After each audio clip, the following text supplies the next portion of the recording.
Okay, everybody, we're gonna try to do this. I've been doing it in my head, and every time I do it, it comes out different. So I'm just gonna try to do this. I'm not a YouTuber. I realize that I don't like making videos. I don't like editing videos.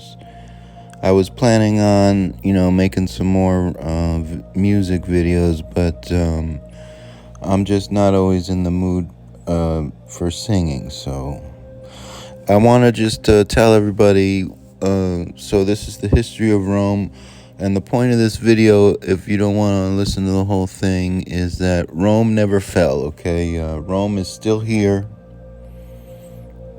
Rome is underground. They've got tunnels that go around the whole planet. You can go from the Vatican to New Jersey, around the world in like a few minutes. Like it's the technology they have. They have light fountains that can jump around at near light speed, and you've all seen it.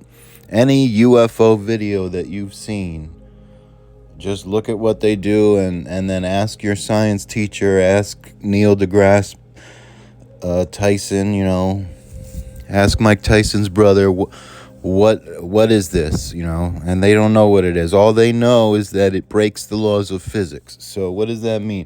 What does that tell you about the laws of physics? The laws of physics means that it's just a religion. Okay? Albert Einstein is like the Pope, for our scientists, or for Mike Tyson's sister's brother's cousin.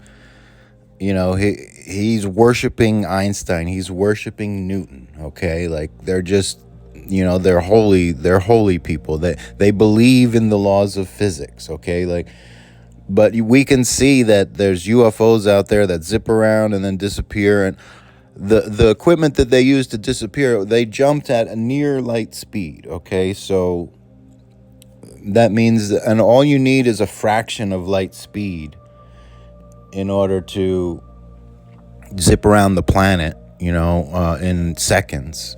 And all you need is, just,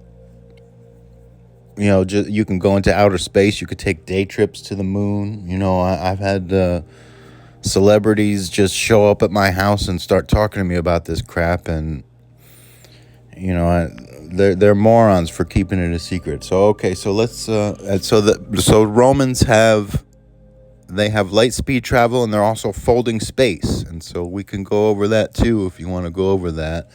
But here, look, we see the beginnings of Rome. This is about the history of Rome. So look at what we got here. Look at this. And now you could see right from this that that it's pretty dumb. I mean, have you ever seen a wolf that is so dumb? Like, who made that statue? All we know is that it supposedly started, here's Remus and Butthead. Remus and Butthead started out, sometime between 800 AD and 800 BC and 500 BC. And so everything we can see from this, and we know for certain that, this doesn't even matter. It doesn't matter. Remus and Butthead doesn't matter. You can look this up. Whether this story is true or not, like, any wolf really has boobs that big? Come on, man. Come on. Now, this story is meaningless. This is just the origin story that means absolutely nothing. What means something is that Rome is here. Rome is huge. They were successful. My opinion is that Rome started out a bunch of Greek people, because Greek is older than Rome. They didn't feel like doing the Greek stuff anymore. They were tired of being Greek, and they were like, let's get the heck out of here. And they were like, let's go. And some of them probably stopped at Sicily and like, hey, this place is pretty cool. But then other ones were like, let's get as far away from Greece as we can, but we don't want to be too far away from Greece because, we want to be able to trade and do stuff and maybe even go back if we want. So they come to this river, and they're like, this is pretty cool. So let's go up the river just far enough so that, the storm surges won't, give us salty water. We want nice fresh water. And so that's what they did. They went up the river, and they made Rome. And it was successful. You know, whether they were just a bunch of doofuses and buttheads or whatever, or they were probably a bunch of gay dudes. You know, because they say Julius Caesar was probably a gay dude, like an in the closet gay dude, and I'm telling you that the whole far radical right wing gay agenda, where teach your kids to be gay and teach them to be trans and stuff, that all comes from Rome. And they use the pandemic as an excuse to bring that stuff out in the open, but they've been doing it. I've experienced it. Like, my dad is gay. Both of my brothers are gay, and they're gay, pedophile, incest rapists is what they are. My dad taught my brothers to be gay, and it's not a coincidence. My cousins are gay. It's not a coincidence. They abuse their kids, and not all gay people. I'm sure that there's plenty of normal people who wind up gay, but I think that 90% of the people out there right now, and this is a whole topic for another video and everything, but 90% of gay people were tricked into it through childhood abuse. That's what I think. But anyway, Rome started out, Remus and Butthead, and then it worked its way towards a few hundred years, and then they took over Israel. It was only by around when we started our calendar, around zero, the year zero, they had this whole thing. They defeated Greece, they defeated the Carthaginians, and they took over this whole Mediterranean area. They took over this area, they took over what was Britannia. And, that kept going until Boudicca came along and drove them out of this area. Like, they had a big fight with the Celts. And, it took them a while to defeat the Celts. And then Boudicca brought the Celts back. And, the history says that, Boudicca was defeated. But the fact is that Rome left the United Kingdom area after Boudicca. They left and didn't come back till 800 AD. And so what Rome did, Rome already adopted the Greek religion. It was if you can't beat them, join them philosophy. And this was all the way back in BC. When they fought Greece, they defeated Greece with their army, but they didn't win over the people of Greece. And so they decided, if you look at it, the Roman religion, the ancient Roman religion, is identical to the ancient Greek religion. All they did is change the names. They were like, okay, we're just going to copy Greece, and that's going to be our national religion, and we'll win over the people like that. And, I'm not sure. Greece is still going, and Greece is Greece, and Rome is Rome. So, they have a common ancestry. But so that's not the first, that's the Rome adopting Christianity is not the first time that they tried to do, if you can't beat them, join them. Christianity was illegal in Rome from the time that they crucified Jesus all the way till the time that, somewhere around 300 AD, they just killed as many popes as they could. They killed St. Stephen right there in front of everybody. And, St. Stephen refused to deny Jesus, and he just got stoned to death right in the middle of town. And Christianity was illegal up until Augustus decided, you know what? We can't beat these guys. We're going to join these guys. And then Christianity was suddenly not illegal anymore, and it was now the national religion of Rome. So that's the first step in Rome changing itself from an empire with an army to a religion that influences other people's armies. And that was what they are today. The Roman Catholic Church is just Rome. That's all it is. It's the same thing. They're the same freaking guys. It wouldn't even surprise me if some of the people are still alive for thousands of years, like with the if they take care of their body and do all the things that need to be done. But anyway, so Rome got invaded. So your history teacher tells you about, how they invaded from up north here. And they came down and invaded Rome. But, they looted for gold and for women. But they didn't take everything. They probably just never went into the holy sites. Here, this little square here.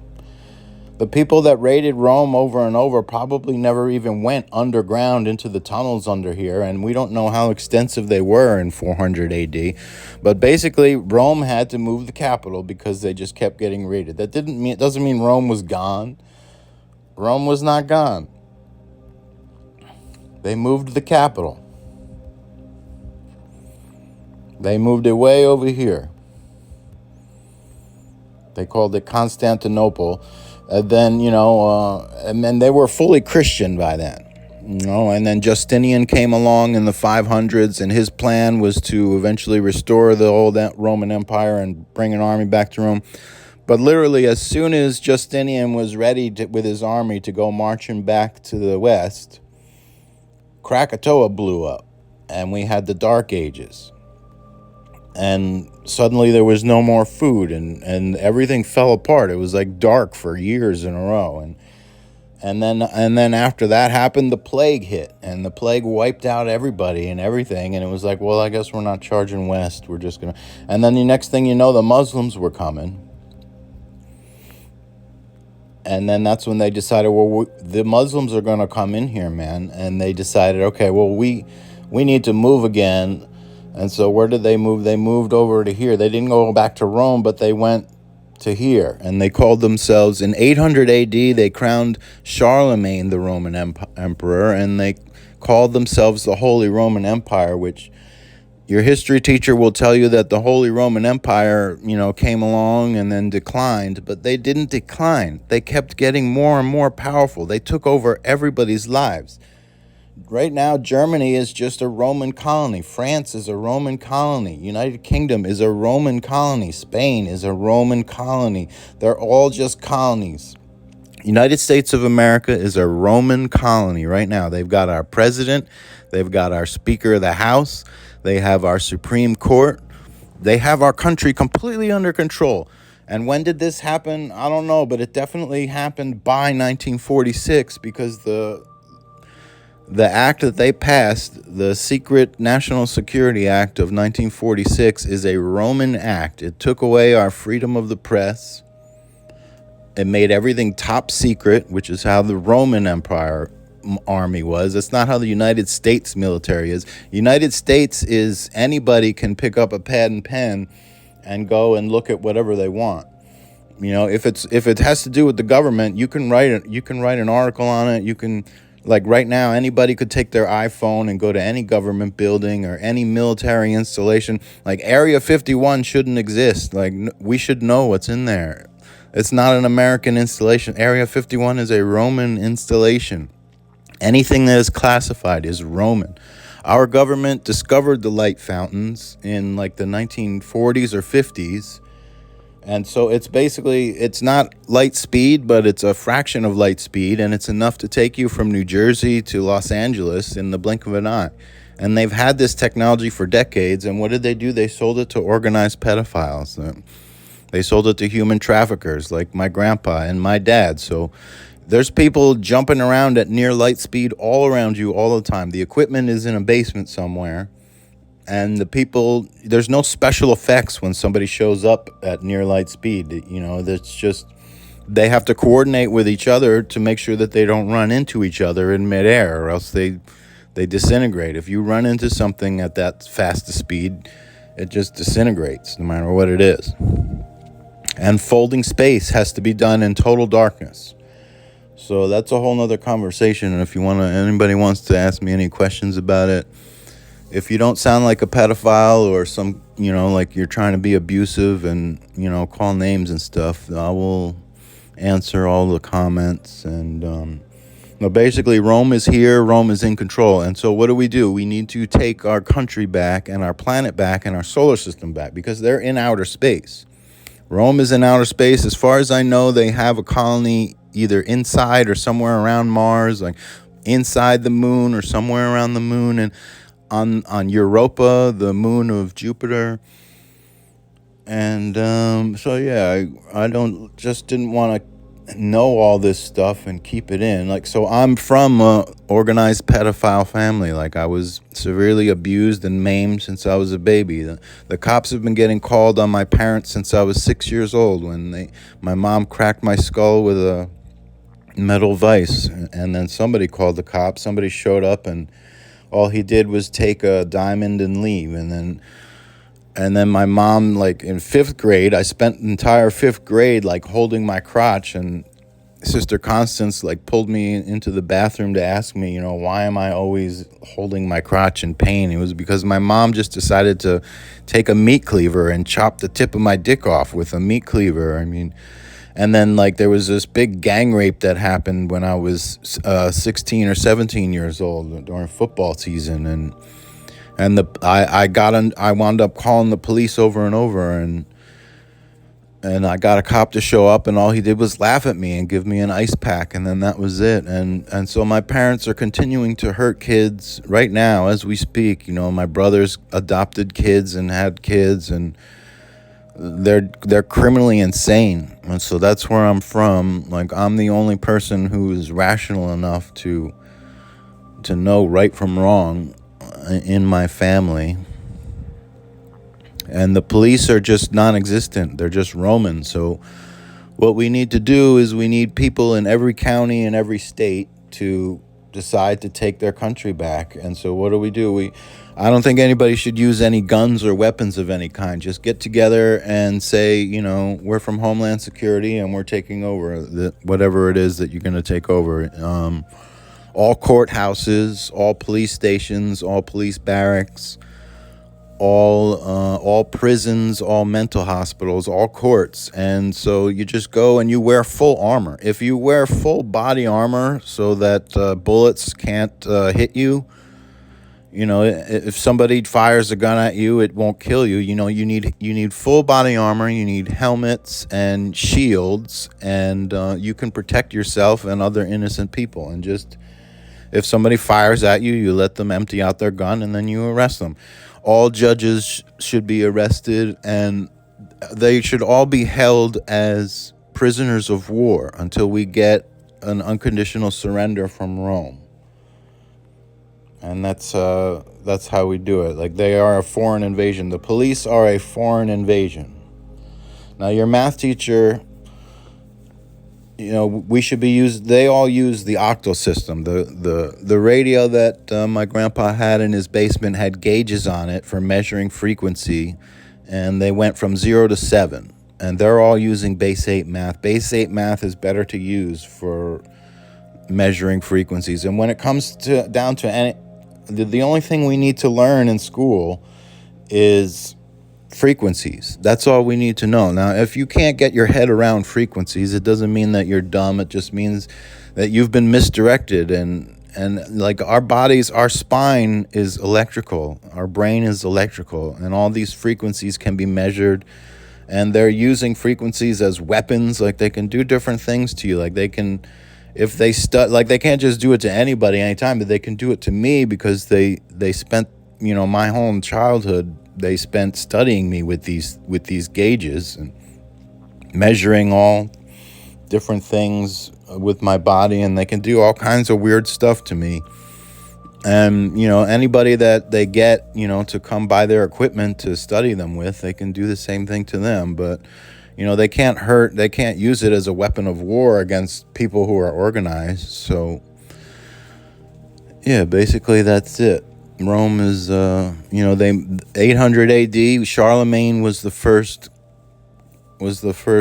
crusade, and then France and Germany were left to Charlemagne's kids, and they continued to crown emperors, they continued to have kings. They have our whole country divided up into their own borders. Like, they divide up the world by lakes and rivers, and they assign a king, and then those kings can fight with each other over it, and that's what's happening. And they have the United States, they have all countries, and we need to take it back. So that's what I say that needs to be done, is people need to organize and just take stuff back, and we need to stop using money. We need to end slavery. The only way we can end slavery is to just completely stop using money and just work together, make sure that everybody's got a place to live and that everybody's got enough of everything, and all the different stupid stuff that's going on.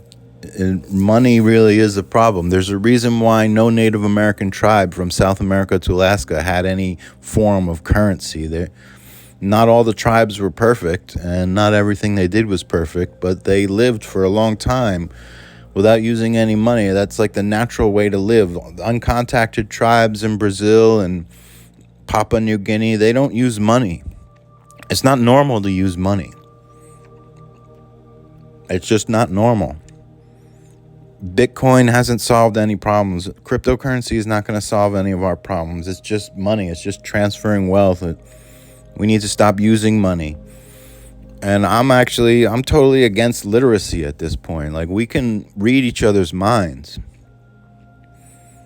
And we don't need to be writing things down. We look at social media and the internet hasn't fixed any of our problems. Nothing has been solved. And most likely this video will just get my account deleted, and I don't care. I'll either upload it somewhere else or I'll just forget about it. I do the best I can, and that's it. And I don't think this video needs to be any longer. I could probably keep going on and on, but I guess that's it.